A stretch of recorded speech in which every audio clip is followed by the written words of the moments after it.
Sri Sadguru Siddharameswar Maharaj. 130 charlas. Charla 80. El Brahman siempre está despierto. El sí mismo es siempre de la naturaleza de la bienaventuranza, en la que no hay nunca ninguna enfermedad. El sí mismo está siempre a salvo. Nunca se rompe, y nada puede alejarse de él.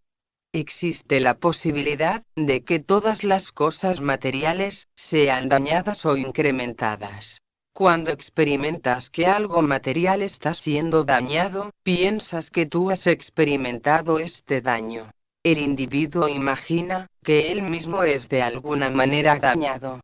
El sí mismo no tiene cosas en él. No hay nada en él que pueda ser dañado o que pueda decaer.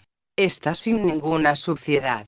Esto significa que no hay artículos materiales en él. Es por eso que es llamado limpio. Y como no hay suciedad, es indestructible. Decaer es la cualidad de la suciedad.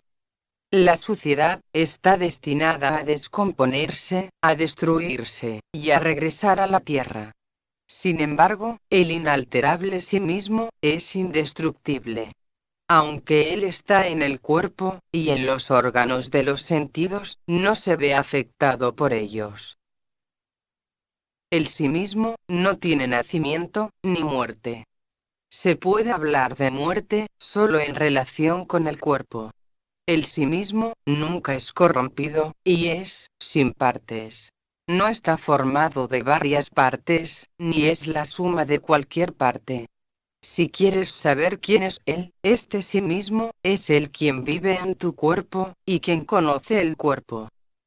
Cuando decimos que el conocimiento es temporal, queremos decir que el conocimiento, en la mente, es temporal. El discurso termina, pero la consciencia permanece. Si un hombre no hubiera sido consciente de sí mismo, no habría vuelto a casa cuando había salido para trabajar. Los deseos pertenecientes a los órganos de los sentidos eventualmente mueren, pero la naturaleza esencial del conocimiento, la consciencia, permanece. Infancia, juventud, vejez, etc. son los estados del cuerpo. Estas son fases naturales para las cosas materiales. Por medio de la energía vital o prana, estos estados del cuerpo son entendidos cuando llegan.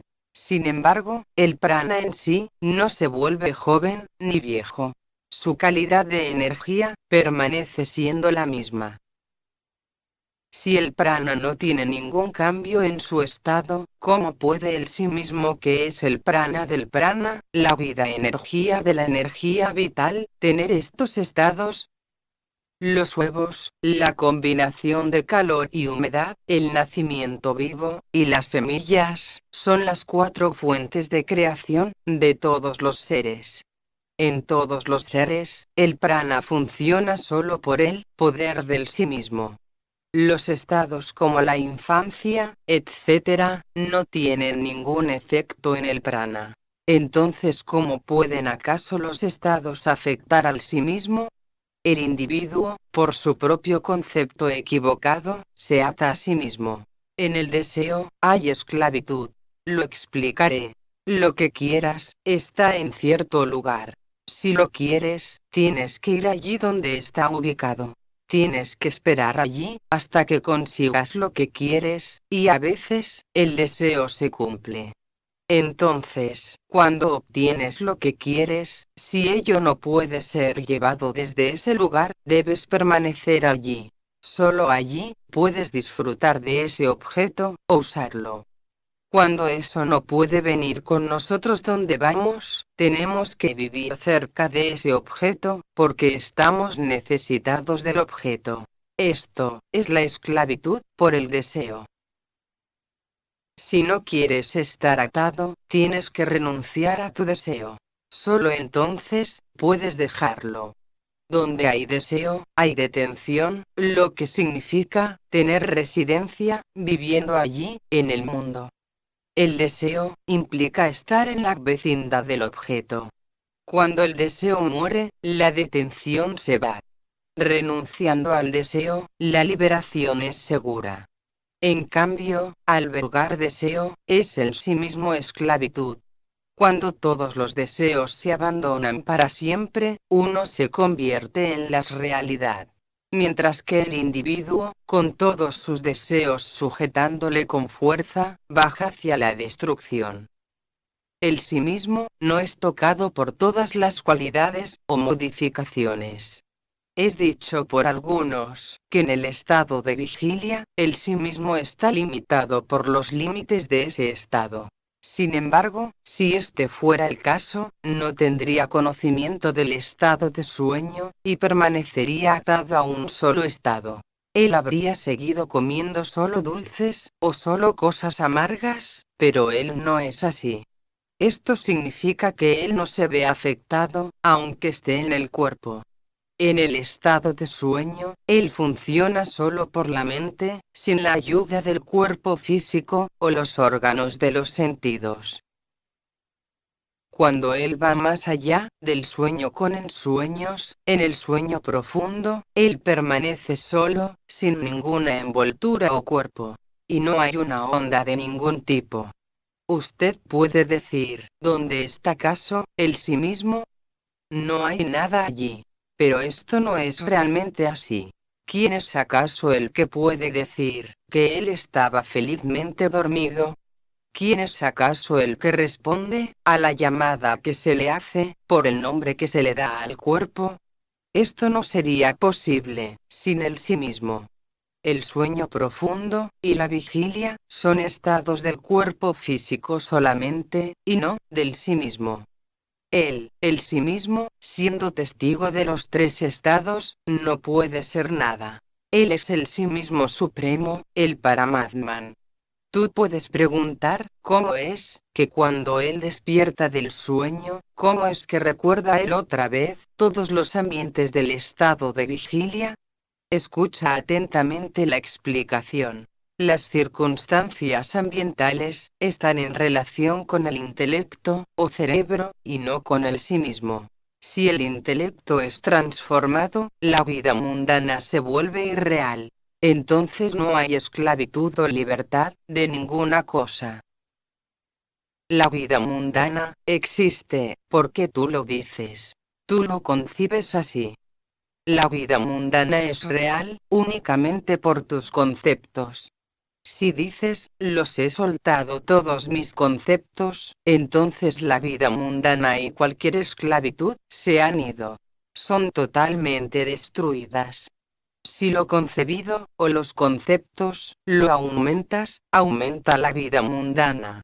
Y si lo concebido, o los conceptos, lo destruyes, la vida mundana se destruye.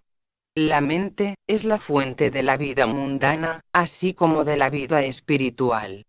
Mientras te vas a dormir, te quitas tus prendas de vestir externas. Y cuando te despiertas, te las pones otra vez.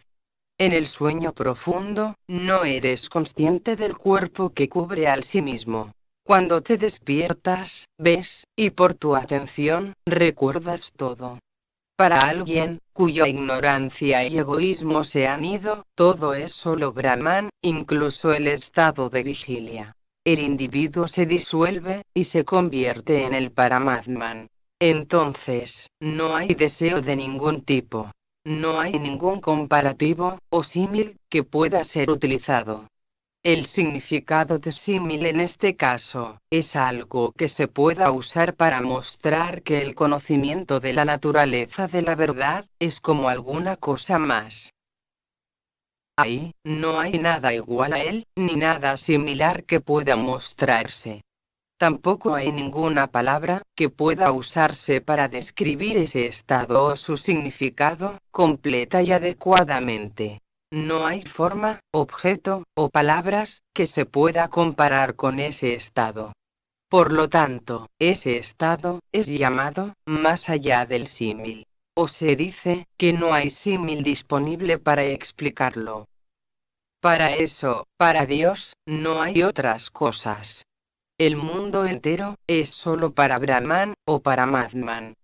Cuando el autoconocimiento es evidente, solo existe la propia dicha o felicidad, feliz o dichoso, de ser. La dicha misma, se deleita en la dicha. Alguien que sea un devoto desinteresado o abnegado, tendrá esta experiencia, cuando la ilusión sea descartada. Por esto, es que la devoción debe ser continua. Uno nunca debería olvidarse, de ser devoto. No debe haber olvido. Cuando algún otro objeto, o logro, se vuelve atractivo para el individuo, y él piensa en ese objeto, se olvida de su devoción a Dios. Por lo tanto, los santos insisten, en la devoción incesante. Cuando el devoto descarta el deseo, de dinero, de hijos, de riquezas materiales, y de fama, en la sociedad, y se entrega totalmente a la devoción a Dios, entonces, se limpia el polvo de la conciencia, y se vuelve uno con Dios, permaneciendo en su naturaleza verdadera, o swarupa. Cuando aumenta el amor y la devoción por Dios, los dichos de los Vedas son subordinados al devoto. Lo que los Vedas han declarado como la verdad más alta, es pronunciado por él, por el devoto, muy naturalmente. Es entonces que la existencia se experimenta como una totalidad. Esta es la devoción del más alto grado. Esta devoción libera a todos, incluidas las mujeres, los hombres, los humildes, y los sacerdotes o brahmanes, sin discriminación alguna. Sin embargo, si la mente no está clara, no habrá luz, o iluminación, del sí mismo. Quien tiene una devoción imparcial, alcanza la realidad. El velo sobre sus ojos, desaparece. El sol, y la multitud de cosas, se ven todos a la vez. Cuando uno abandona todo el orgullo, y la mente se libera de la duda, todo se ve como Brahman. El rey Janaka preguntó, ¿cómo es que uno realiza los deberes, después de la realización? ¿Y cómo se rompe la esclavitud de la acción, o el karma? ¿Cómo se puede permanecer libre de cualquier mancha, incluso mientras uno cumple su deber? ¿Por qué remedio los lazos del karma se rompen, o se aflojan? ¿Cómo se puede alcanzar el estado de inacción, aunque se realicen acciones? ¿Y cómo puede uno encontrar el Ser Supremo, o Dios? Por favor, díganos, ¿por qué el sabio Sanaka y otros no dieron respuestas a las preguntas de los niños? Estas preguntas son difíciles de responder. El sabio Aguirottra Narayana dijo en ese momento: el problema de la acción incorrecta, y la falta de acción, no es algo común.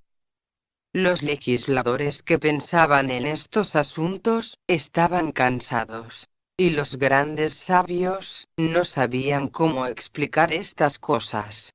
Millones de videntes, han agotado sus cerebros, y al final se pelearon entre ellos, por orgullo. No fue fácil ni siquiera para Brahma, el creador, y otros, dar las divisiones adecuadas, y el análisis de las acciones. La acción está en la raíz del Veda. Y el Veda es solo Narayana. Es en este punto que los Vedas guardan silencio. La acción, la no acción, y la acción incorrecta, de alguna manera, son iguales. En el caso del azúcar, donde se tiene una azúcar blanda, una enterrón, una blanca, y una morena, el azúcar es la misma. De manera similar, la acción es una. Sin embargo, el que está pegado a la acción, encuentra varias diferencias. En la acción, la no acción, es inherente. En la acción incorrecta, otra vez son inherentes, la acción, y la no acción. Si se inicia alguna acción, se llama acción o karma.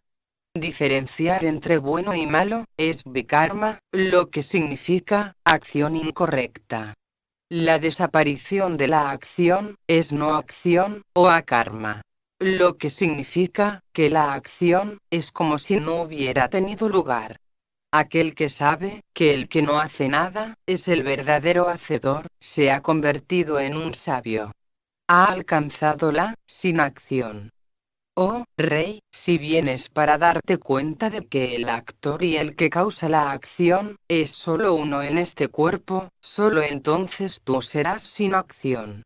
El hacedor, que existe al comienzo de la acción, es, él mismo, el receptor de sus resultados. Solo por la bendición del Sadgurú, el estado de libertad de acción, es alcanzado. Hay muchas acciones que surgen de una acción, y se llaman acciones correctas o incorrectas. Sin embargo, por las enseñanzas del Sadgurú, todas las acciones o karmas se cortan. La cuestión de la acción es así. Esta pregunta es muy grande.